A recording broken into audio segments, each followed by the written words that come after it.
Hey guys, Besa Gordon here. Good morning. I hope that you end up having an amazing day. Now, check this out. Today, we're doing part 2 of my interview with KJ Wright. So, if you haven't seen part 1 yet, make sure you go check that out. In the meantime, between time, somebody actually asked me about some different clubs and different venues that you can go to that play good music here in Seattle. So, I'm going to come up with a list for you guys. That way, you have some places to pull up to. We're also going to talk about some different events that are happening in the city. And child, not somebody driving their car into the Capitol yesterday. We're talking about all that and more right here on Rewind with Besa. Let's go.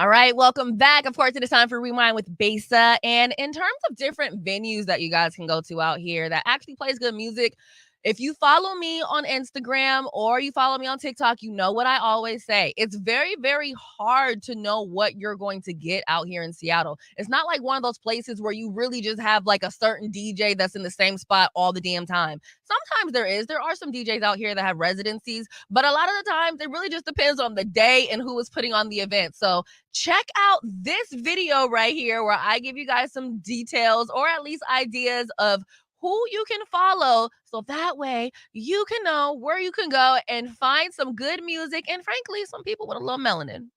So here's the thing. Even if I told you where this party was, or this party right here. Or if I told you where this party was at the other day. Okay. Keep it going. And you know what, for kicks and giggles, I'm going to give you one more. Even if I told you where this party was.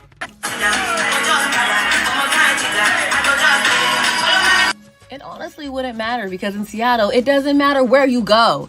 It's about who is putting on the party. So we're going to run it back and I'm going to let you guys know what pages that you need to follow again on Instagram so you can find all the black people. Okay. You want to follow Laid Back Allure, Curated Vibes, Afrobeats Party Seattle, Converge Media, Africa Town Seattle, Events by Black Sunflower, and of course follow me. Hello, I'm the one that's really coming on here making sure y'all know where to pull up at. So here's the thing. If you don't take anything from this How to Find Black People in Seattle series that I've been doing, I'm gonna need for you to take this. And that is the fact of, I can tell you where all of those venues were, but if you were to go there tomorrow or you were to randomly just go there on a Friday, 9 out of 10, it won't look the way that it looked if that same party promoter or DJ or event coordinator was not putting that event on, okay? Seattle, at least Black Seattle, is very particular about what events that they go to. We like to make sure that we know there's going to be people there that look like us, all right? So follow those pages and thank me later. And if there's anything else that you want to know about in terms of finding black people in Seattle, drop the comments below. And if you know someone that has been having a hard time finding black people, make sure you share this video with them. Now, one place I did not add on there was Still Liquor. If I'm not mistaken, Still Liquor is actually a bar. It's always open. I'm not sure if they always have a DJ, but any and every time I've gone there on a Friday or a Saturday, I've actually had like a really, really good time. Enjoyed the music, enjoyed the vibes, because Still Liquor is more so like a lounge rather than, an actual bar, rather than something like a Mint Lounge, which is really more so of a club type vibe. You know what I'm saying? And also, I don't even think that Mint Lounge is open every day. I could be wrong. But even if it is open, they usually have pretty good music because their DJs are actually really, really dope. And some of their DJs were on my list of DJs that you should know about. Anyways, a man crashed into the barrier near U.S. Capitol, opened fire, and then killed himself. Check this out. Early this morning, a man crashed his car into the barricades surrounding the U.S. Capitol. The car burst into flames from the impact. Police say the man exited his vehicle and started shooting the gun into the air. He later shot himself and died at the scene. Police say he didn't seem to be targeting members of Congress or any other U.S. dignitaries. There's no word on exactly what led up to that incident. Now, you guys know what I've been saying. I don't know what is going on in the world these days. The energy is just all over the place, okay? You have car accidents here, there, and some of the car accidents aren't even really car accidents. It's literally people plowing through groups of people. I want to say this happened over in Chicago recently at one of their longest standing LGBTQ plus clubs, where there were some guys in the middle of the street. It was about 5 in the morning. I am not going to play that graphic video, so don't even worry about it. But yeah, there were some guys standing in the middle of the street at about 5 in the morning, and some car just went and plowed right through them. So, look, you guys, I don't really know what's going on. All I know is, as some people always say, stay prayed up. There are a lot of deaths. There's a lot of suicides. There's a lot of murders. There's just a lot of craziness going on, and there are things that we really cannot control, right? So just do what you can to control who you are around, and make sure that you are always looking around in your surroundings, because these cars that are just flying out of nowhere and just running into things is pretty crazy. And honestly, it's getting really, really scary. Now, Portland Hip Hop Week is coming up next week. It actually starts on the 20th. I'm going to pop some details in here about it. That way, we all can take the road trip on down to Portland. Guess what, you guys? Portland Hip Hop Week is August 20th through 27th, and Converge Media is proud to be an official partner. Of course, it's your buddy Besa Gordon here, and you already know the Converge team is literally going to head south on I-5 to celebrate hip-hop culture in the Rose City.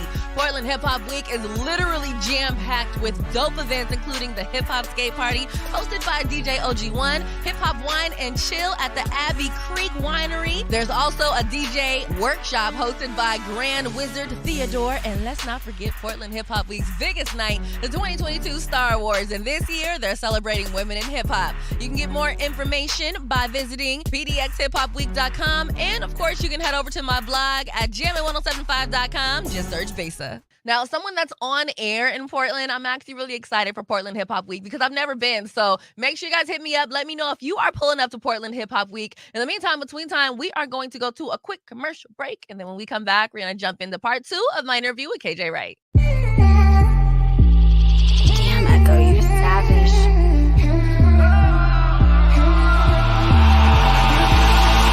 Big night, baby, eating that roof, Chris. Short temper, so you know I'm kinda ruthless. Bad pass, roll one, time to elevate. Yeah, part-time smoker when I medicate. Big step, a couple hoes up in the Dino. Fly 'em out to Vegas, couple just in the casino. Mean rep, I had to earn it, others buy it, money burning. I work harder, I deserve it. You a groupie, you a bird. I'm a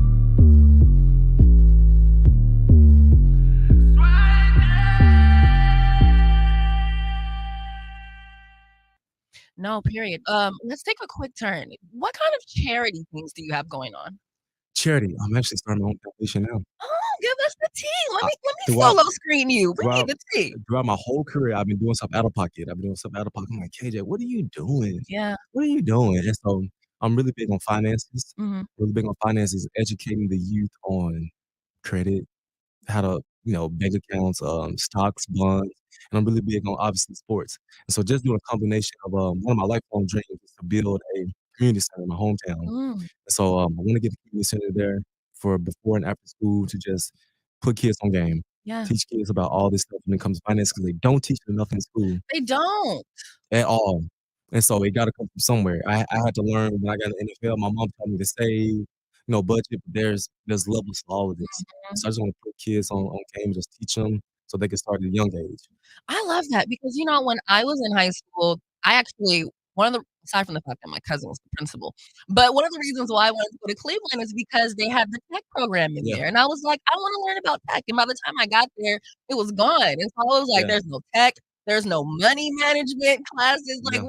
what am I supposed to do with all these math classes? I have a calculator. You know what I mean? Like Yeah. after a while, it's like, I don't really need that. So when do you think the charity will be fully up and running? Oh, it just finished like a few weeks ago, and Oh, so perfect. I'm doing my first stuff. My first project is go back home, Okay. do my stuff back home, just create a program for the kids, create Mhm. a program, and I'm in talks with people of getting a community center built. I just got to find the right spot, right, Yeah. price and all that stuff, raise the funds, and so I can make it happen. I freaking love that. Is there like a website where people can go to right now? Not Or yet. I'm gonna come soon? back on when we Okay. get all situated and Okay. started. I'll come back on and announce it. Okay, I we'll get got that to you really, really soon. I got Let you. me ask you this. As a male athlete, well, a legendary male Yeah. athlete, shall I say, What do you think about this whole Brittany Griner situation? Because, here's my tingling. She wouldn't have gone over to Russia if she was being properly paid in America, and apparently she goes over there during her off seasons because Mhm, she's able to make more money over there. mhm. So, what do you think about, 1, her getting these 9 years, and 2, the simple fact that she would have never had to go over there if she was properly being paid here?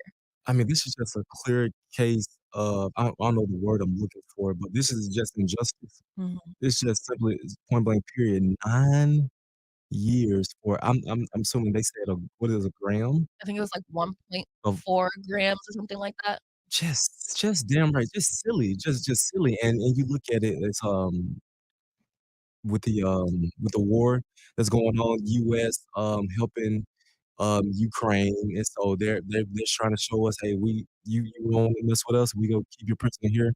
So just a clear case of injustice and, very, very sad, Yeah, very, very unfortunate. And, whatever trade Biden needs to make, you make that happen yeah. because this is just she's somebody that I always looked up to growing up. She played at Baylor, balling in the NBA in WNBA, so she needs to be out of there. No, absolutely, and then just honestly, they really need to figure out a way to properly pay these female athletes so they Yeah, don't have to continuously leave the country that they were yeah. born in Mhm, to actually get a proper wage, just mhm. like the teachers. There was actually a teacher, I don't know if you heard, but he was teaching for 5.5 years, quit his job to go be a manager at Walmart because he I makes saw that, I saw that. 20,000 Yeah, I more, did see that, I and did I'm see that. like, "Damn." Mhm. You guys aren't paying the women athletes, you're not paying the teachers, Teachers, and yeah. we need the teachers, Mhm. like It just shows you, like, this country, the way it's set up, it's just essentially, you got the have and have-nots Mhm, in a lot of these cases, and the gap is so wide. You either got it or you trying to make ends meet. And so I believe that it's where we can structure everything to where we just close that gap.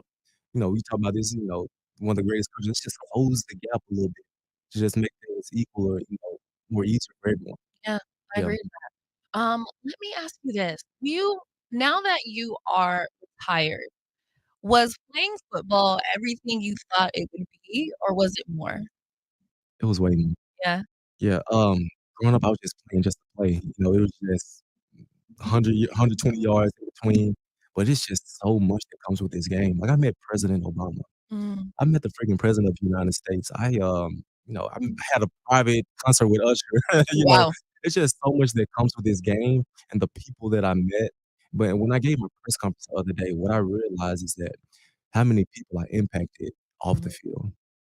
I was always just playing, I was feel like I was inspiring on the field, but people just be going through stuff, and the way that I made people just help people get through one person wrote me, like, my grandparents going through cancer, and just the way that they watched you and inspired you and watched your interviews, like, you really helped them get through that time period. yeah, And, I just missed one in Alaska, this firefighter, his hands were just burnt, he had third-degree burns on his hands, he's like, wow, "Man, you literally just made my day by coming here and having a five-minute conversation." wow, And so, God placed me in this position, man. It's way bigger than ball. yeah. It's so much bigger than football, and so it's such a holistic approach to this. I'm just thankful that I could just bless people and just impact people the way I did. Hey, how you doing? Hopefully you guys are still enjoying the interview with KJ Wright. There's actually more coming up next, such as let's see what we got coming up next. We're talking about the future of the Seahawks. What's next for KJ Wright? If he could do it all over again, and I had to ask him my favorite question, which is what is one misconception of KJ Wright? Okay. All that is coming up on Rewind with Besa. Hey guys, Besa Gordon here, and before heading to Belize, Trey Holiday and I had to make sure we linked up with our good friends over at Market Street Shoes to, of course, grab a few things for the trip. From bags to socks, shoes, sunglasses, earrings, and more. Before going on any trip, make sure you stop at Market Street Shoes. Trust me, you'll find just what you need to make your trip not only enjoyable, but fashionable. So, okay, with the Seahawks actually now taking a different direction, what do you think that the future of the Seahawks is looking like? Because right now, I don't recognize anybody on the team. I don't even I I don't mean, either. I could watch the games, but I'm not gonna front. Yeah. I have no one to root for. Not that I don't care about the team, I don't have the connection to these players like I used to have. You know what's crazy? I went to the practice the other day, and I went to the mock game, and the fans, I could feel their energy. They feel the same exact way. Really? They just out there. And I'm like, "What is it?" I didn't recognize the fans. and you just feel the energy, like, people don't know what to expect from this Yeah. year, so they're just hanging out to see, hoping for the best, expecting the worst type stuff, and so, in my personal opinion, I believe that the team is good. Playoffs is we gotta see, but, it's a lot of changes. Losing your Yeah. star quarterback, losing your star linebacker, it's gonna take some time for them to find out who they are and what they go do. Do you think it's possible for us to have, what was it, the Legion of Boom 2.0?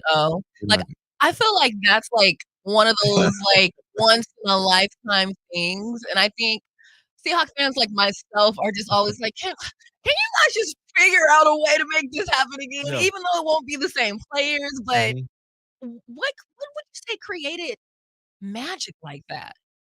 They they just got lucky. Seattle just got lucky in picking the right dudes. You Yeah, can't put a finger on it. They just drafted a lot of like-minded individuals. You drafted a personality like Richard Sherman. You drafted a guy like Cam Chancellor, who's just an enforcer and just a great teammate. And so we just had a cool dynamic. Michael Bennett and Cliff Hayward came to via free agency, fit right into the team. And so you can't mimic that. It's dang near impossible. yeah, So for these guys, they got to create their own identity. mhm, Like, we need to stop bringing up I don't wanna hear anything else about the Super Bowl. They in the building, that's why all the Super Bowl guys are gone. Coach Carroll don't wanna hear nothing about that. yeah. Get out the building, let's start this thing from square one. Who are my leaders? Who's gonna carry this next torch? And these guys gotta step up and rise to the occasion and just keep this new thing going. That makes a lot of sense because it's basically a clean slate Yes, for the team, yes. literally, once the season starts, I'm just gonna turn on the TV and be like, "Well, let's see what happens," because I have no expectations at all, Yeah, like, I just don't know what's going to happen. and this is the beauty of it, though. Like, they can create their own story. They Yeah. guys can step up and make it happen. Like, it doesn't have to be, "Oh, Russell Wilson's gone. Let's this is my team. I'm the quarterback. I'm about to go here and do my thing." Or Bobby is gone. I'm the middle linebacker. I can go and start my career and just show these fans, show myself how great I can be. So, question, what what would you say outside of charity is really next for you? Mm, Like, I mean, you spent so much of your life doing one thing, yeah. and now you're like, "Okay, I'm trying to find my way around my house, Right, even right. though it's my house, Yeah. I'm trying to figure out that." What do you wanna do now? Well, for me, I have to, like, latch on to something. I gotta like, this is my baby, this is my thing. And for me, I believe it's gonna be my family. I believe that my oldest, she's a volleyballer. I plan on being that team dad that's at every game and just showing her everything to go along. My oldest son is 6. Basketball dad, track dad, I plan on doing that. And when you talk about working, I believe that when it's all said and done, I wanna stay around football, and I would love to work in the front office. Mm, I would love to build a team. I would love to draft guys. I would love to scout guys, find talent, because I believe that that's a gift that I have. And so it's not gonna happen this fall. yeah. I'm gonna take my rest. Imma take my rest. I know I may get a little antsy, but I just gotta stay true to myself, do my media stuff here and there. When it does come time to work, I believe it's a field that I wanna do. That's fair Yeah. because I'm pretty sure, like, your whole body was just, like, put in Yeah, the ringer I every know. single game. Mind and body. Mind and body. Yeah. Um, okay, last question. If you could do it all over again, would you have changed anything?